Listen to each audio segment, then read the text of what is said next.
Hi, I'm John Green. This is Crash Course World History, and today we're going to talk about something we haven't discussed much here at Crash Course: peace. Peaceful, nonviolent protest. Mr. Green, finally an episode where no one gets killed.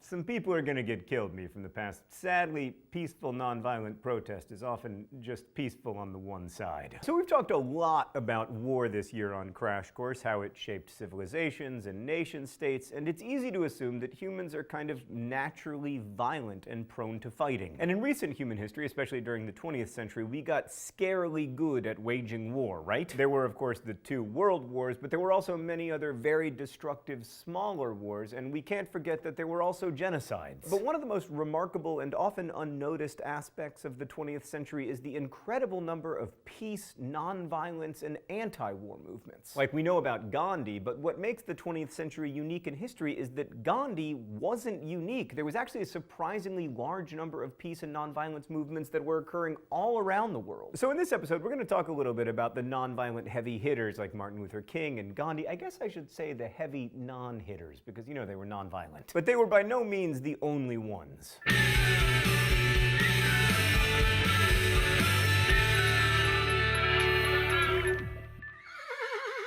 So by 1900, Europeans pretty much dominated the world. Even though there had been relative peace in Europe since 1871, Europeans, using new weapons, had unleashed an incredible amount of violence everywhere else on the planet. They'd colonized most of Africa, Asia, and the Pacific. Americans had also expanded across the continental United States and were making eyes at the Caribbean and Asia. And I want to be clear that this conquest and colonization was consistently violent, but some people were beginning to question the very idea of violence itself. Like in his 1894 book, The Kingdom of God is Within You, Leo Tolstoy, who knew a little bit about war and peace, explored how Jesus' message to, quote, turn the other cheek was the basis for a life of nonviolence. He argued that governments and individuals needed to give up violence if they believed themselves to be true Christians, and Tolstoy also saw nonviolence as a solution to ending colonialism. In 1908, Tolstoy wrote a letter to a Hindu, to Mohandas Gandhi, and in the letter he explained that Indians needed to confront British imperialism with love and nonviolence. Gandhi not only read that letter, he also published it in his South African newspaper Indian Opinion in 1909,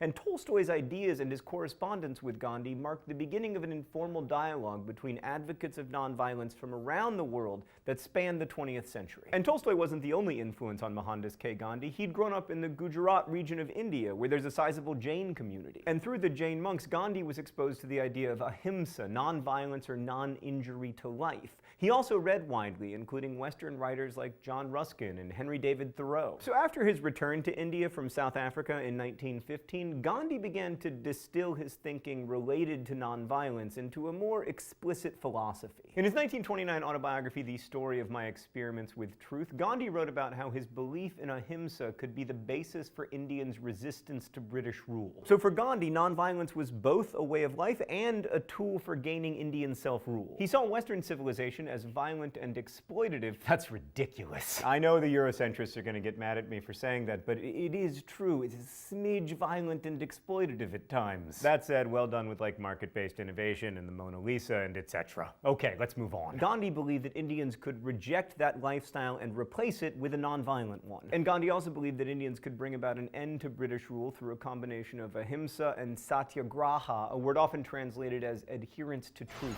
All right, let's go to the thought bubble. These interconnected ideas of ahimsa and satyagraha are best seen in the Salt March of 1930. So since the mid-19th century, the British had placed taxes on salt, and since salt, in addition to making food more delicious, is necessary to live, Gandhi saw these laws as a perfect example of how British despotism affected all Indians. Gandhi announced that he and a small group planned to march from his home in Ahmedabad to the coast in order to harvest salt. The march took almost 2 months and quickly gathered media attention from around the world, and the British Raj in India was forced to choose between arresting Gandhi for breaking a British law or else allowing him to break the law because he was harvesting salt illegally. Millions of Indians were inspired by Gandhi's challenge to British rule and began their own protests against the salt law. As civil disobedience spread across India, the British began to arrest people, and the international media focused even more on the protests, and popular opinion began to see British rule as unjust. By refusing to meet violent British rule with violence of his own, own and highlighting the injustice of British rule, Gandhi was able to use nonviolence as an effective tool in undermining the colonial regime. Thanks, Thought Bubble. So, as previously noted, Gandhi's use of nonviolence is very well known, but it wasn't unique. Throughout the early 20th century, nationalist movements in colonies throughout Africa and Asia also adopted nonviolence. Like, one of the first nationalist leaders to advocate for nonviolent resistance to imperialism was Phan Chu Trinh. Just as the Vietnamese independence movement was developing in the first decade of the 1900s, Phan began to question the violent methods advocated by other nationalists. Like, he spoke out against the violent uprisings that were occurring in many parts of Vietnam. He also resisted requesting help from Japan in the Vietnamese independence struggle because of Japan's militarism. In 1919, Egyptians protested against British rule by going on strike and boycotting British goods and organizing demonstrations across the country. Those protests went on for months, and eventually, in 1922, the British granted independence to Egypt, although some key areas, including the Suez Canal, did remain under British control. And even as nonviolence became a tactic associated with anti-imperial movements in Africa and Asia, it was also becoming entrenched in the peace movement that developed in response to World War I. When war broke out in the fall of 1914, there were lots of protests. In the United States, which had yet to enter the war, a number of young activists met to discuss how to stop it and how to prevent the United States from entering it. This group included A.J. Muste and Kirby Page and Dorothy Day, all of whom would go on to become important figures in the peace movement in the United States. They also helped found the Fellowship of Reconciliation, or FOR, which advocated on behalf of conscientious objectors and encouraged nonviolent alternatives to conflict. And then, after the war ended, many of these American peace activists began to expand their horizons, and they saw connections between nonviolence in anti-war movements and nonviolence in the anti-imperial struggle. There was, for instance, Richard Gregg, a young activist who'd been involved in the anti-war movement in the United States, who traveled to India in 1925. He spent 4 years in India studying with Gandhi, including 7 months living at Gandhi's ashram in Gujarat. And then when he returned to the US, Gregg wrote the very influential book, The Power of Nonviolence, in which he described how nonviolence would remake the world. I mentioned this to get across the idea that this was truly an international movement that involved cultural exchange that went both west to east and east to west. And this idea of nonviolent resistance was also very compelling to artists. During the Spanish Civil War, the nationalist forces of General Franco heavily bombed the Basque village of Guernica, and after reading about the destruction of the village, the Spanish artist Pablo Picasso, who was working on a commissioned mural for the Spanish Republic,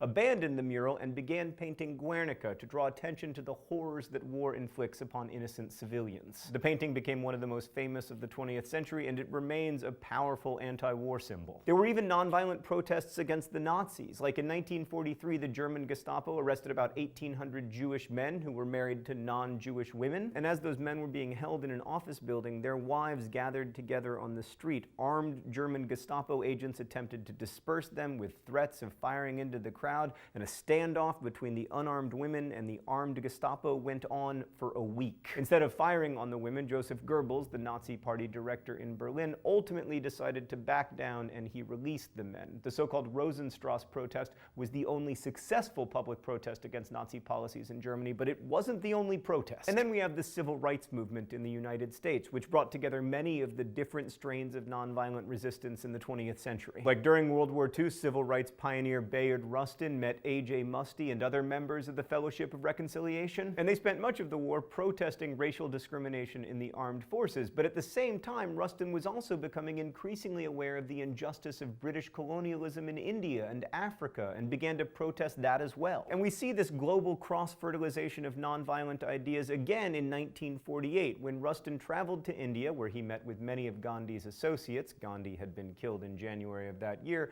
and learned about the role of nonviolent protest against the British. And in the following decade, Rustin would teach Martin Luther King Jr. about Gandhi's tactics so he could use them in protesting against racial segregation in the United States. King himself traveled to India in 1959 to learn more about nonviolence, and before leaving, he explained that he was, quote, more convinced than ever before that the method of nonviolent resistance is the most potent weapon available to oppressed people in their struggle for justice and human dignity. And the principles of nonviolence would come to shape the strategies used for the remainder of the civil rights movement. Nonviolent resistance was also an important protest tactic during the Cold War. Alexander Dubček, the Czech Communist Party's first secretary, began a series of reforms to communist rule in Czechoslovakia in January 1968 that would become known as the Prague Spring. And the Soviet Union was like, no, we don't like democratic reforms or spring. So they sent sent in troops to destabilize Dubček's government, and in response to that invasion, civilians quickly took to the streets in support of Dubček and to resist the invasion. Most people resisted through a variety of nonviolent means, including deliberately giving wrong directions to Soviet tanks, forming human blockades across bridges, and distributing protest materials. Secret radio stations were set up to broadcast calls for nonviolent resistance across the country, and the protests continued on for the rest of 1968. In January of 1969, 2 Czech students burned themselves to death in a Prague square to protest the Soviet occupation, and as the tensions between protesters and the Soviets escalated, the Soviets began a violent crackdown. By the summer of 1969, they'd brought the demonstrations to an end. Historians took note of all of this stuff, like historian Gene Sharp published his multi-volume Politics of Nonviolent Action, which was reportedly read by a lot of the original protesters in the Arab Spring of 2011, which reminds us that nonviolent resistance movements advocating for, and in some cases achieving, political change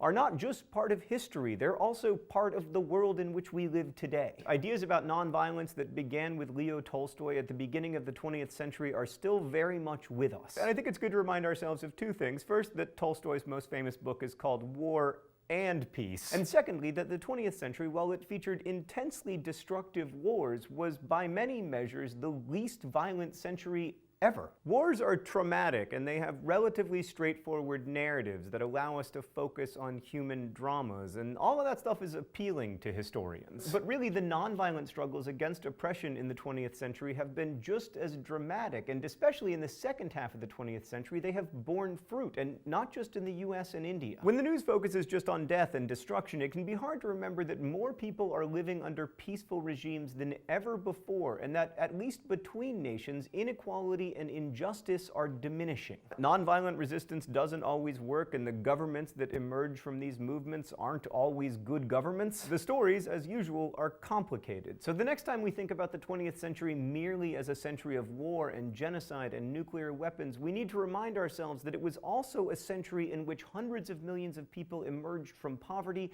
and fewer people died as a result of violence. Thanks for watching. I'll see you next week. Crash Course is filmed here in the Chad and Stacy Emigholt studio in Indianapolis, and it's made possible by our Subbable subscriber. Thank you so much for watching, and as we say in my hometown, don't forget to be awesome.